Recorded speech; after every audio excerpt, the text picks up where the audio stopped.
All right, hey everyone, it's Half Phase 1 here, and today I'm gonna have a podcast, sort of, and talking about this whole new Clone Wars 2.0 Star Wars Force Arena update, final thoughts, the good, bad, and ugly, I guess, and we're gonna talk about every single detail and address stuff like twos, are they coming back, new innovations to the menus, and all those good stuff. So I have with me actually Lexy, and we're going to be talking together about this update. So you can introduce yourself.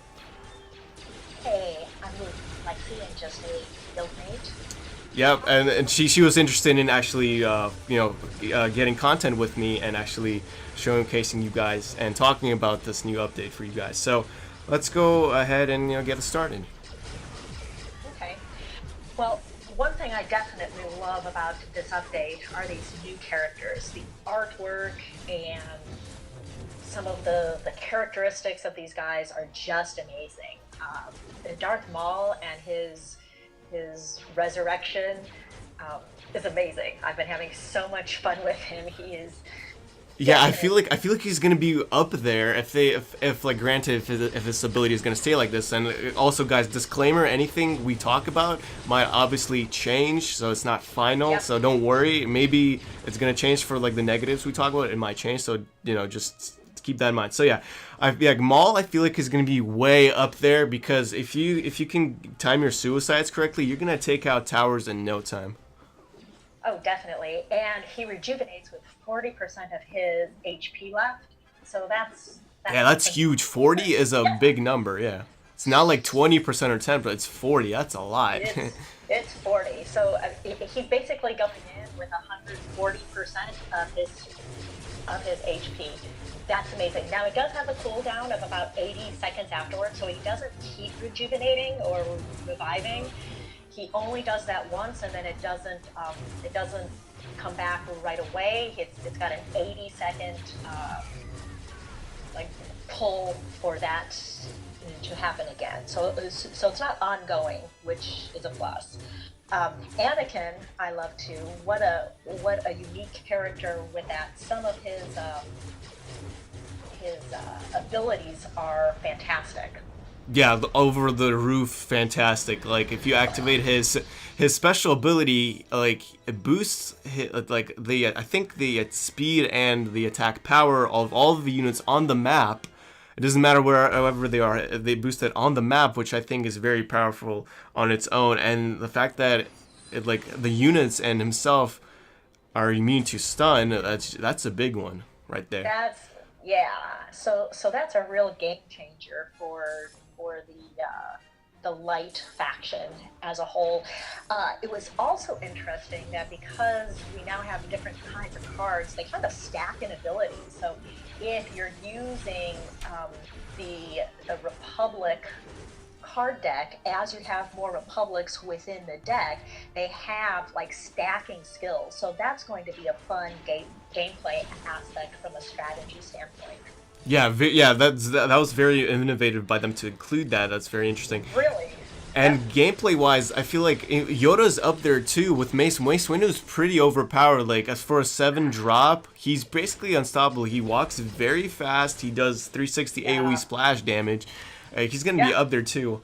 And I feel like Grievous is gonna be at the bottom in terms of power because the rest of them have those special abilities. And the fact that Grievous' attack unit can get shut down by Chopper because which is pretty crazy. I feel like they need to change up Grievous because like in the movies, Grievous had a lot of fighting capabilities and martial arts and stuff like that. They should have added more attack to him because a lot of people are saying his attack power is very minimal. So maybe they need to think about that and not give him any like special abilities because in the movies he actually does not have any sort of special abilities. But overall, the new characters are awesome. The animation, especially on General Grievous, is amazing. Like, who doesn't want to play General Grievous and lead a droid army on the battlefield? Right. Yeah. Right. Absolutely. But it may very well leave our current decks underwhelming. Yeah, exactly. That's what I wanted to bring up. So with this new update, with this new cards, there's a power creep going on right now because everyone's been testing old cards versus new cards, and the new cards basically dominate significantly. They just crush and crush everything. Even like my very good Hera deck can't keep up with Maul and Grievous because they just keep dropping stuff and they walk really fast and do their damage. And by the time that happens, your tower's already down. So very, very, nasty power creep going on right now. I hope they change this because they're making like the old cards very obsolete at the moment. Yeah, it's a balance. You want to encourage new gameplay with these new cards that are really awesome, but you don't want to make your current deck obsolete or underwhelming. So it'll be interesting what the development team comes up with on how to balance this so it's still attractive, but it doesn't dishearten, multiple players. Yeah, true. Because most players like for myself, I love the Clone Wars era, so I'm gonna be focusing on those new leaders. But yeah, they need to think about bringing the power creep way down and making the older cards still usable at the same time. Right. Maybe buffing some things or balancing power with the older decks to make them more engaging. Yeah, exactly. And I also feel like right now with the new cards, the light side is very powerful against the dark side. What do you think? Yes, I agree. Which is kind of nice because the light side wasn't before, so I think this gives a lot of power to the light side, but I just see the light side being dominated by Anakin and then second by Yoda, and it just become an Anakin and Yoda gameplay. Yeah, I feel like that too. Like right now, guys, we've played against a light faction versus dark side, and the light side always dominates. It's very hard to win with the dark side right now. It's very absurd. Yeah, don't take the fact that my dear sweet half-face here is letting me win on my dark side. That's not exactly real gameplay. But yeah, in these gameplays, I'm gonna she's gonna be winning most of the time. I'm gonna give her the wins. Just being a good brother here. Yes, exactly. Now that new training mode, that is awesome. I love the fact that they have a medium and hard, so I can try different decks and understand how the reality of that gameplay is going to go. Old training mode was just too easy. You could just plow through everything. This one, the AI is much smarter and harder, and a decent representation of how a new deck may play out in So yeah, I agree with you on the training mode. They've innovated so much, guys. If you haven't checked out my video on the training mode specifically, and I talk about it in detail, what they changed and implemented, go ahead and check the playlist down in the description. But yeah, they've implemented a lot. They have new, the hard difficulty, the middle difficulty, and the easy difficulty. And then everyone's probably going to play on the hard difficulty. You could really train your skills up on the hard difficulty because it's actually challenging to actually win, in my opinion. Yep. Yeah. Oh, definitely. It's a good way to test new decks and test new strategies. It's excellent. It's my favorite part of the update. Yeah, same here. And then the new innovations of like on the I don't know if you noticed that at the top right they have the energy bar and the invincible bar. Yes. Yeah, that's very cool. You could put the unlimited energy bar and you could drop so many units. That's what I did with the droid armies with Grievous. It looked so awesome.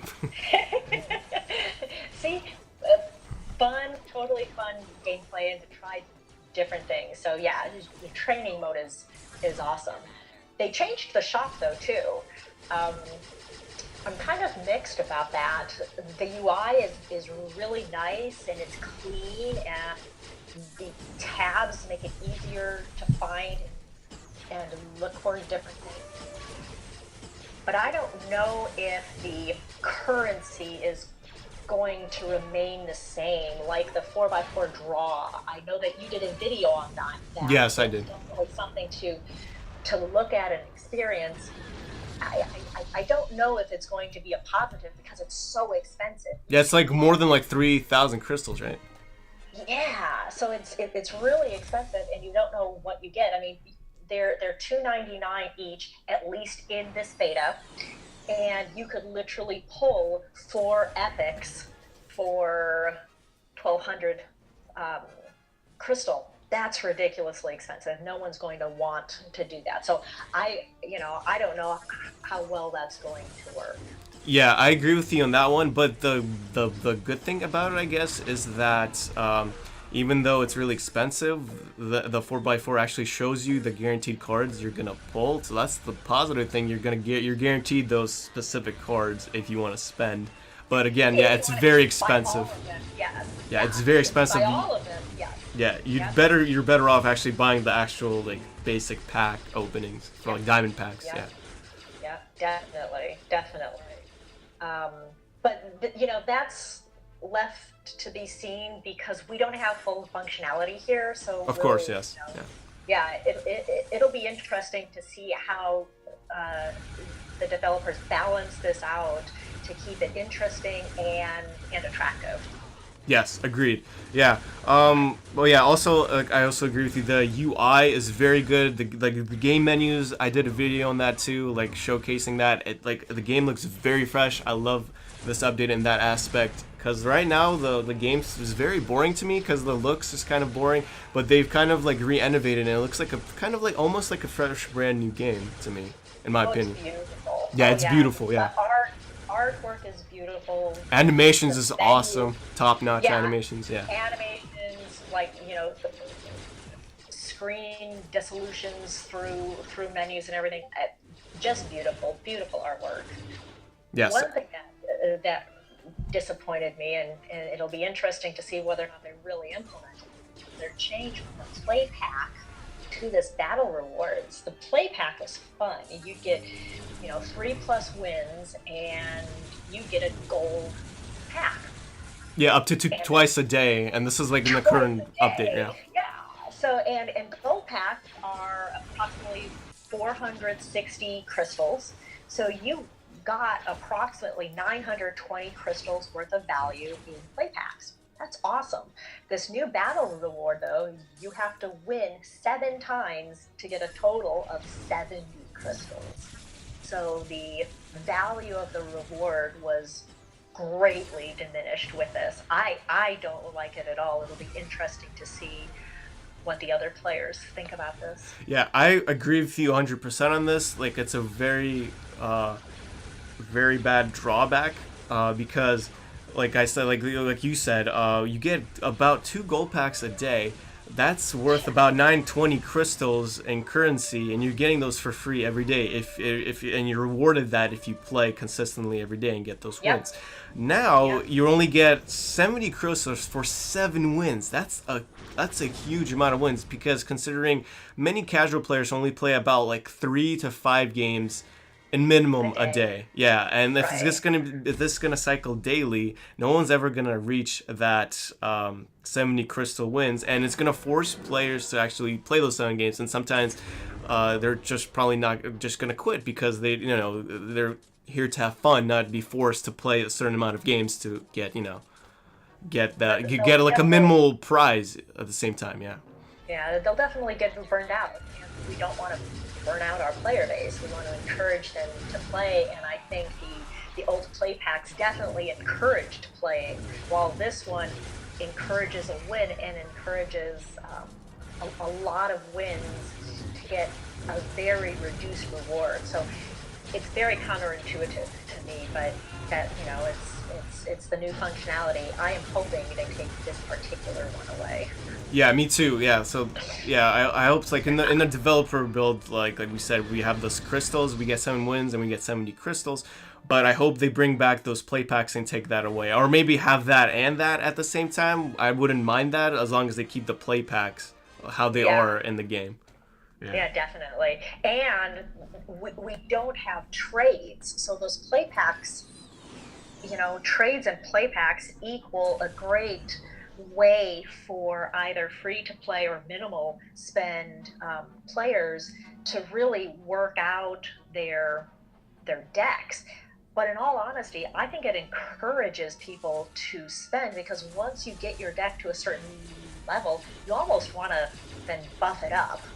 And without having the ability to do this early on in your playing, it almost demotivates players. So the lack of trade was also disappointing. Yeah, I agree with you on that one. If like right now in the dev build guys, we don't have any sort of trading system, which is kind of concerning to me, especially because right now in the game, uniques are the most hardest thing to acquire for free to play players, unless you open packs and get those uniques. Or like free to play, you can do the special missions that Netmarble sometimes releases, or the daily missions, stuff like that. But yeah, if they take away trading, they need to implement some sort of way, another way to get the uniques. But I feel like it's a downgrade once again, because the trading was actually a very good system, because you could trade away cards you don't like to possibly get the ones you want, and you could just keep doing that every day at a small price, and it was a good system. I have no idea why they are taking it out personally. Yeah, you also paid credits to do it, so I would think it would encourage spending in the long run. I know I've had to buy credits in order to do the trades I wanted Yeah, and exactly. Yeah. the cards. Yeah, yeah, definitely. So the other functionality that's new is this arcade mode, 1v1. That's really interesting. It gives you a whole different way to play with 1v1. It's kind of a tournament style, I think is what you were calling it. Yes, yes. I feel like this is a big potential step to get this game into the mobile esports community and in the esports scene. But they need to re-innovate, because like I made a video about the arcade 1v1 draft talking about it. Again, you could guys check click the playlist and check that out specifically. But yeah, I feel like this is a very first big step towards getting this game to the esports community, and they need to re-innovate it.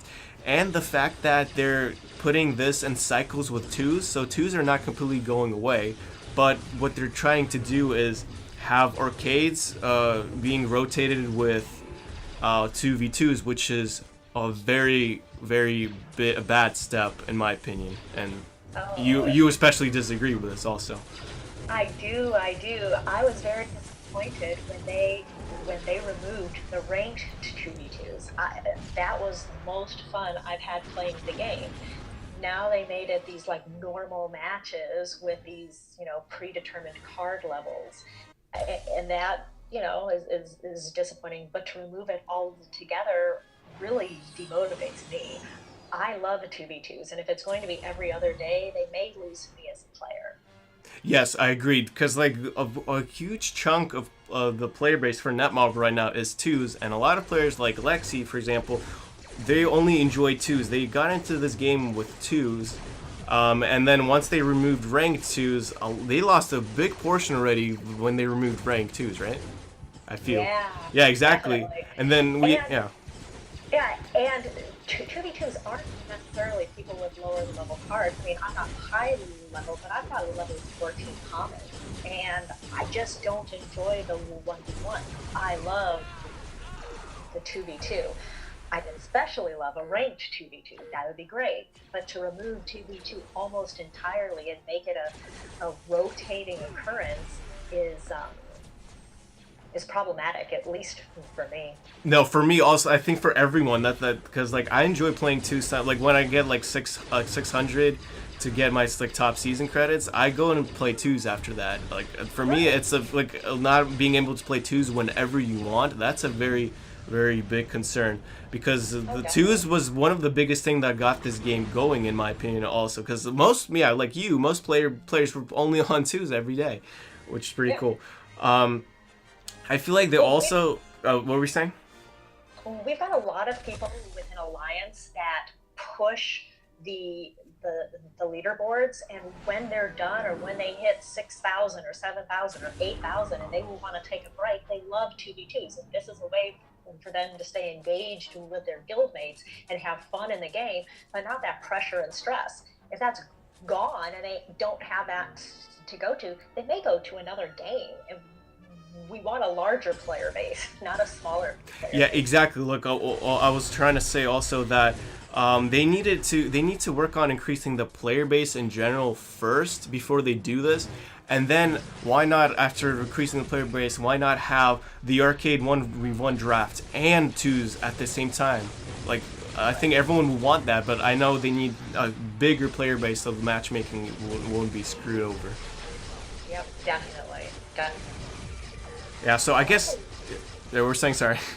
Yeah, that's okay. I was just saying, I think that's a lot of what we experienced as a whole with this beta is a few great changes that are really exciting and something that we want to play, but some other ones that I think will affect the player base, the trading of the cards, the win rewards, like going from the play packs to the battle rewards, the lack of continuous 2v2s, the ongoing no ranked 2v2s. These are Yeah, and the power creep with the new cards also. and the power creep with a new card. So there's some negatives here that may negatively impact player base that I don't know if the positives are enough to pull it up. I mean, the artwork, the beauty, the gameplay is amazing, but if I can't enjoy it, then it's disappointing. Yeah, I agree. So overall, guys, don't take this completely negatively. Again, everything that we talked about and all the gameplays you've seen, subject to change completely. They might even actually listen to us and keep 2s, hopefully. Yep. But